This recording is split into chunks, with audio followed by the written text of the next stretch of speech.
Hello everybody and welcome to a video on the Constructive Criticism YouTube channel. I'm Spencer, host of Constructive Criticism and Limited Time Only, two podcasts about getting better at Magic the Gathering. Today is Wednesday Night Warrior. We're doing something different. I want to go over the Challenger decks that were released this week. So, for those who don't know, in the Magic's past, there were these kind of cool things called event decks that were meant to, pick up your FNM, go play FNM for the first time, and maybe win some matches and kind of get into the FNM scene. They were really bad at doing that. You couldn't really win. The strategies were, not there. They weren't good enough for you to actually go in and even potentially take down your FNM. And it's kind of a hard thing to do, right? It's like, what's the price point that we need to put these things at, and what are the things that we can include in these to get this right? And the Challenger decks are the new way of trying to do that. They MSRP at about $30 in the US, and they're pretty cool. So I kind of want to go over everything. I kind of want to go over each deck individually and think about some things while we do that. So we're going to have the deck list on your screen, and we're just going to go over it. So the first one is Hazoret Aggro. So the strategy of Hazoret Aggro is a mono-red aggro deck. You've got your Sunscorched, your Soulscar Mages, your Bonemat Couriers, your Fanatical Firebrands at your 1-drop slot. You have a bunch of 2-drops in Kari Zev and Harsh Mentor. You have, a slew of removal spells and Shock, Harness Lightning, Abrade. They're not Harness Lightning, Lightning Strike, sorry. You have a Chandra and a Hazoret at your top end, as well as, some on-card crashers to kind of get things out of the way while you go. The sideboard is, kind of a mishmash of things that you might consider in your mono-red sideboard, including Piano Lar, which is a really good 3-drop. So, let's talk about a few things. The key cards. So, you get a Chandra in this, one of the best Planeswalkers in Standard, very powerful card. You get a Hazoret, and you get everything else you need.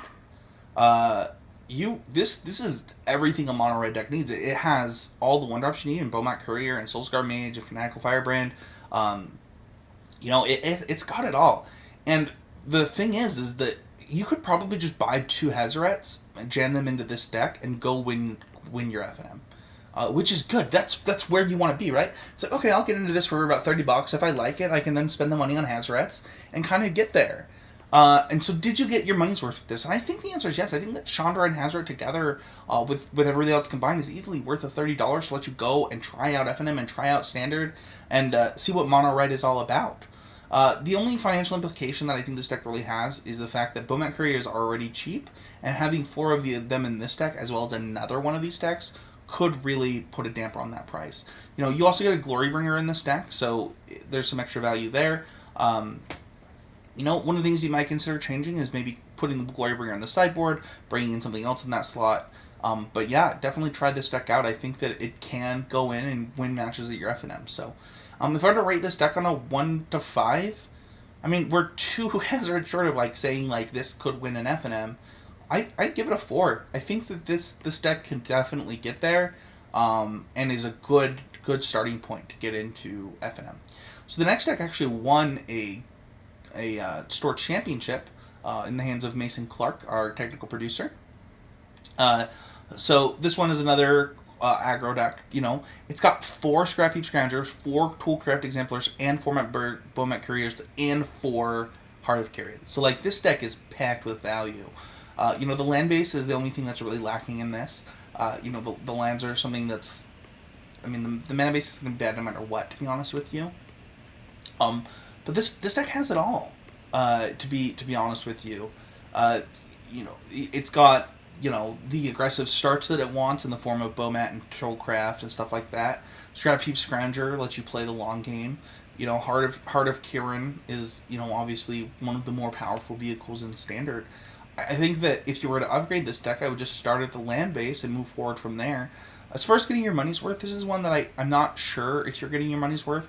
Heart of Kirin is already only $4, and with it being printed as a form in this, it certainly could go down. But I think that as far as value is fun to play and a real strategy that you can win matches with, I think it's definitely there. If I were to rate this one, I think I would give it a 3.5, almost a 4 out of 5. It's really close. It's got double Ether Sphere Harvester in the deck in the 75. It's got Chandra's Defeats that you'll want. It's got Harsh Mentor. I mean, it has it all. You just need a little bit of help from the mana base, and that's it. That's basically all this one needs. For Second Sun Control is the next one. This one's funny to me. They put a control deck in here, which I thought was really sweet. And honestly, I thought they did a really good job of putting in a control deck that you could reasonably play.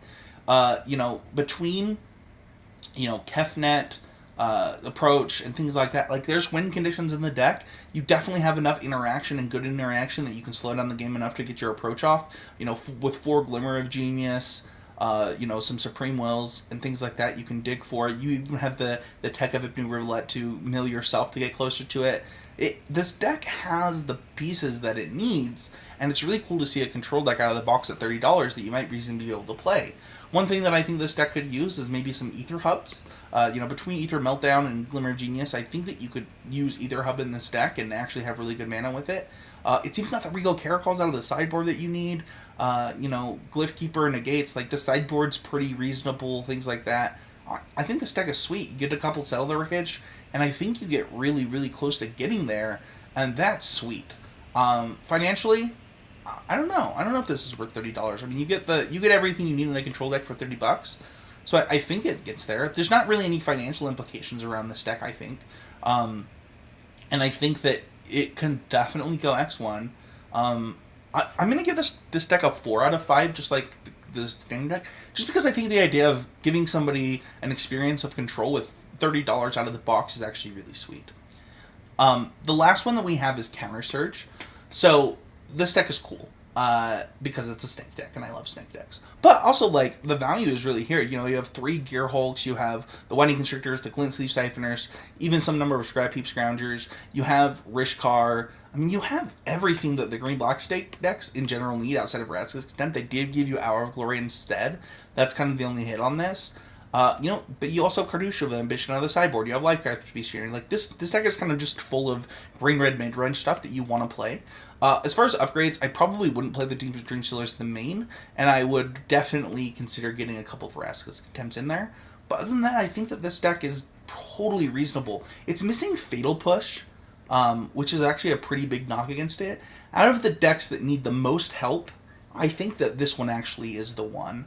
I think that, while the one of Walking Ballista is sweet, the deck is so synergy-based and so mid-rangey that, it's very important that you do have 4 Fatal Push. It's very important that you have the right number of Walking Ballistas and things like that. So because of that, I think that this deck does need help. I think that you want to work on the mana base. I think that you want to work on the main deck. That being said, can it win? Yeah, it could. You could go open this up, understand what the deck is about, run away with Glint Sleeve Siphoner and Winding Constrictor, and really just win games of Magic off of the back of, those type of cards. I would give this one a 3, so it's still pretty good. Overall, I'm really impressed with what they've done with Challenger decks. I think that all of these decks you could open out of the box, play, get an understanding, make a few minor upgrades, and really move forward and be happy. So, shout out to Wizards for this. I really like these. I would be willing to do videos on basically all of them. Open them up, do a tournament report with each of them. So, thank you so much to Wizards for making these. Thank you so much to Pure MTGO for sponsoring this content. Don't forget to check out patreon.com/ccmtg for the constructive criticism content, as well as constructivecriticism.com for all of our other content. You can support me directly at Hazy Game Media, and we'll see you guys all next week.